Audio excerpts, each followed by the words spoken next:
American മണ്ണിൽ ജനിക്കുന്ന ഏതൊരു കുട്ടിക്കും പൗരത്വം നൽകുന്നതുമായി ബന്ധപ്പെട്ട നിയമമാണ് ബർത്ത് റൈറ്റ് സിറ്റിസൺഷിപ്പ്. മാതാപിതാക്കൾ അമേരിക്കൻ പൗരന്മാരാണെങ്കിലും അല്ലെങ്കിലും അനധികൃത കുടിയേറ്റക്കാരാണെങ്കിലും യാതൊരു തടസ്സവുമില്ലാതെ കുട്ടികൾക്ക് പൗരത്വം നൽകുന്ന ഭരണഘടനാ അവകാശമാണിത്. എന്നാൽ അമേരിക്കൻ പ്രസിഡന്റ് ഡൊണാൾഡ് ട്രംപ് തന്റെ രണ്ടാം വരവിന്റെ തുടക്കത്തിൽ തന്നെ ഈ നിയമത്തിൽ ചില മാറ്റങ്ങൾ വരുത്തി ഉത്തരവ് പുറപ്പെടുവിച്ചിരുന്നു. ഇപ്പോഴത്തെ ട്രംപിന്റെ ഉത്തരവ് 63 ഭൂരിപക്ഷത്തോടെ തള്ളിക്കളഞ്ഞിരിക്കുകയാണ് US സുപ്രീം കോടതി. അമേരിക്കയിലെ ഇന്ത്യൻ വിദ്യാർത്ഥികൾ H-1B വിസയിൽ ജോലി ചെയ്യുന്ന പ്രൊഫഷണലുകൾ, മറ്റ് കുടിയേറ്റ കുടുംബങ്ങൾ എന്നിവർക്ക് ആശ്വാസം നൽകുമെന്നതാണ് ഈ വിധി. എന്തായിരുന്നു ട്രംപിന്റെ ലക്ഷ്യം? പുതിയ ഉത്തരവിലൂടെ അമേരിക്കയിൽ ജനിക്കുന്ന ചില കുട്ടികൾക്ക് മാത്രം പൗരത്വം നിഷേധിക്കാനായിരുന്നു ട്രംപിന്റെ ശ്രമം. ഇതിലൂടെ അനധികൃത കുടിയേറ്റക്കാരുടെ കുട്ടികൾക്കും താൽക്കാലിക വിസയിൽ കഴിയുന്നവരുടെ കുട്ടികൾക്കും പൗരത്വം നൽകാതിരിക്കാനാണ് ട്രംപ് ശ്രമിച്ചത്. H-1B തൊഴിലാളികൾ, വിദ്യാർത്ഥികൾ, ടൂറിസ്റ്റുകൾ എന്നിവരെ പ്രതികൂലമായി ബാധിക്കുന്നതായിരുന്നു ട്രംപിന്റെ ഈ ഉത്തരവ്. സുപ്രീം കോടതിയുടെ വിധി. നിയമത്തിൽ മാറ്റം വരുത്തിയ ട്രംപിന്റെ ഉത്തരവ് ഭരണഘടനയ്ക്ക് വിരുദ്ധമാണെന്നാണ് സുപ്രീം കോടതി പറഞ്ഞത്. ഭരണഘടനയിലെ 14ാം ഭേദഗതിയിലാണ് അമേരിക്കയിൽ ജനിക്കുന്ന കുട്ടികളുടെ പൗരാവകാശങ്ങളെക്കുറിച്ച് വിശദീകരിക്കുന്നത്. ഈ ഭാഗം വീണ്ടും വ്യാഖ്യാനിച്ചുകൊണ്ടായിരുന്നു കോടതി വിധി. പ്രസിഡന്റിന്റെ ഉത്തരവിലൂടെ നിയമത്തിൽ മാറ്റം വരുത്താൻ സാധിക്കില്ലെന്നും ഭരണഘടനാ ഭേദഗതിയിലൂടെ മാത്രമേ അതിന് സാധിക്കുകയുള്ളൂവെന്നും സുപ്രീം കോടതി വ്യക്തമാക്കി. 1868 മുതലുള്ള ഭരണഘടനാ തത്വം. അമേരിക്കൻ ഭരണഘടനയുടെ 14ാം ഭേദഗതിയെ തകിടം മറിച്ചുകൊണ്ട് US-ൽ ജനിക്കുന്ന ഭൂരിഭാഗം ആളുകൾക്കും പൗരത്വം നൽകുന്നത് അവസാനിപ്പിക്കാനാണ് ട്രംപ് ഭരണകൂടം ശ്രമിച്ചത്. നിലവിലുള്ള നിയമം ഒരു നാണക്കേടാണെന്നും ട്രംപും ലോകത്തിലെ ഏറ്റവും മണ്ടൻ കുടിയേറ്റ നയമാണിതെന്ന് വൈസ് പ്രസിഡന്റ് JD വാൻസ് മുൻപ് വിമർശിച്ചിരുന്നു. എന്നാൽ വിദേശ നയതന്ത്രജ്ഞരുടെ കുട്ടികൾ ഉൾപ്പെടെയുള്ള ചില പരിമിതമായ ഒഴിവുകൾ ഒഴിച്ചാൽ മാതാപിതാക്കളുടെ കുടിയേറ്റ പദവി എന്ത് തന്നെയായാലും US-ൽ ജനിക്കുന്ന കുട്ടികൾക്ക് പൗരത്വത്തിന് അർഹതയുണ്ടെന്ന 1868 മുതലുള്ള ഭരണഘടനാ തത്വം കോടതി ഉയർത്തിപ്പിടിക്കുകയായിരുന്നു. വർഷത്തിൽ 2.5 ലക്ഷത്തിലധികം കുഞ്ഞുങ്ങളെ നേരിട്ട് ബാധിക്കുന്നതായിരുന്നു ട്രംപിന്റെ ഈ എക്സിക്യൂട്ടീവ് ഉത്തരവ്.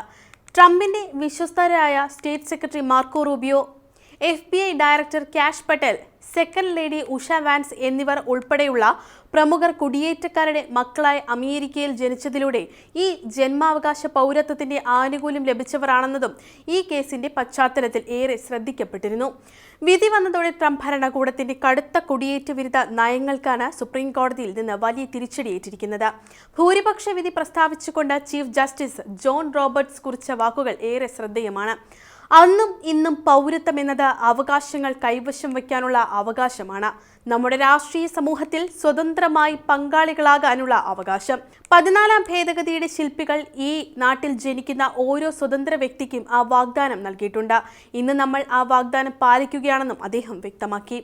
ചീഫ് ജസ്റ്റിസ് ജോൺ റോബർട്ട്സിനൊപ്പം ലിബറൽ ജഡ്ജിമാരായ Sonia Sotomayor, Elena Kagan, Ketanji Brown Jackson എന്നിവരും കൺസർവേറ്റീവ് ജഡ്ജിയായ ആമി കോനി ബാരറ്റും ചേർന്നാണ് ഭൂരിപക്ഷ വിധി പുറപ്പെടുവിച്ചത്. മറ്റൊരു കൺസർവേറ്റീവ് ജഡ്ജിയായ ബ്രെറ്റ് കവാനോ വിധിയോട് യോജിച്ചെങ്കിലും ചില വിയോജിപ്പുകൾ രേഖപ്പെടുത്തി. ട്രംപിന്റെ ഉത്തരവ് ഫെഡറൽ നിയമത്തെയാണ് ലംഘിച്ചതെന്നും ഭരണഘടനയെ അല്ലെന്നുമായിരുന്നു അദ്ദേഹത്തിന്റെ വാദം. കോടതി വിധി രാജ്യത്തിന് വൻ നഷ്ടമാണെന്ന് വിശേഷിപ്പിച്ച ഡൊണാൾഡ് ട്രംപ് ഈ വിഷയം ഇനി കോൺഗ്രസ് നിയമനിർമ്മാണത്തിലൂടെ ഏറ്റെടുക്കണമെന്ന് തന്റെ സോഷ്യൽ മീഡിയ പ്ലാറ്റ്ഫോമായ ട്രൂത്ത് സോഷ്യലിൽ വഴി ആവശ്യപ്പെട്ടു. ഭരണഘടനാ ഭേദഗതി ആവശ്യമില്ലെന്നും രാജ്യത്തിന് സാമ്പത്തിക ബാധ്യതയും അനീതിയുമായ ജന്മനാലുള്ള പൗരത്വാവകാശം അവസാനിപ്പിക്കാൻ കോൺഗ്രസ് ഇന്ന് തന്നെ പ്രവർത്തനം തുടങ്ങണമെന്നും അതിന് തന്റെ പൂർണ്ണ പിന്തുണ ഉണ്ടാകുമെന്നും ട്രംപ് കൂട്ടിച്ചേർത്തു. അതേസമയം കൺസർവേറ്റീവ് സ്വാധീനമുള്ള കോടതിയിൽ നിന്നുണ്ടായ ഈ വിധിയെ ഡെമോക്രാറ്റുകളും മനുഷ്യാവകാശ സംഘടനകളും ആവേശത്തോടെയാണ് സ്വീകരിച്ചത്. അമേരിക്കൻ സിവിൽ ലിബർട്ടീസ് യൂണിയന് വേണ്ടി കോടതിയിൽ വാദിച്ച ലീഗൽ ഡയറക്ടർ സിസീലിയ വാങ് ഇതിനെ ചരിത്ര വിജയമെന്ന് വിശേഷിപ്പിച്ചു. ഒരു പ്രസിഡന്റിന് വിവേചനാധികാരം ഉപയോഗിച്ച് ഭരണഘടന മാറ്റാൻ കഴിയില്ലെന്നും ഈ മണ്ണിൽ ജനിച്ചാൽ നിങ്ങൾ പൗരനാണെന്ന അടിസ്ഥാന വാഗ്ദാനമാണ് കോടതി കാത്തു സൂക്ഷിക്കുന്നതെന്നും അവർ പറഞ്ഞു. ട്രംപ് ഭരണകൂടം ഭരണഘടനയിലെ നിയമപരിധിക്ക് വിധേയമായി എന്ന പ്രയോഗത്തെ തെറ്റായി വ്യാഖ്യാനിച്ചാണ് പൗരത്വം നിഷേധിക്കാൻ ശ്രമിച്ചത്.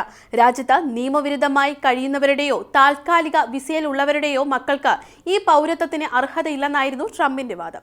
2025 ഫെബ്രുവരി 19 മുതൽ പ്രാബല്യത്തിൽ കൊണ്ടുവരാൻ ശ്രമിച്ച ഈ ഉത്തരവ് ലക്ഷക്കണക്കിന് കുട്ടികളുടെ ഭാവിയെയാണ് ആശങ്കയിലാക്കിയിരുന്നത്.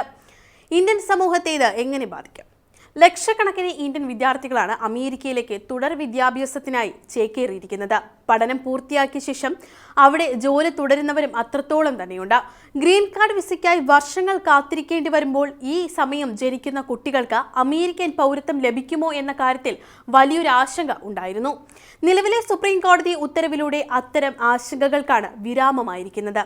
കുടിയേറ്റ കുടുംബങ്ങളെ സംബന്ധിച്ച് നിലനിന്നിരുന്ന നിയമപരമായ അനിശ്ചിതത്വം ഇല്ലാതാക്കുന്നതാണ് കോടതി വിധി. ഇന്ത്യൻ അമേരിക്കൻ സംഘടനകളും നേതാക്കളും വലിയ ആവേശത്തോടെയാണ് വിധി സ്വാഗതം ചെയ്തത്. കുടിയേറ്റ കുടുംബങ്ങൾക്ക് സ്ഥിരതയും സുരക്ഷിതത്വവും നൽകുന്ന വിധിയാണിതെന്നാണ് അവർ അഭിപ്രായപ്പെട്ടത്. അതേസമയം സുപ്രീം കോടതി വിധിയെ ശക്തമായി വിമർശിക്കുകയാണ് ഡൊണാൾഡ് ട്രംപ്.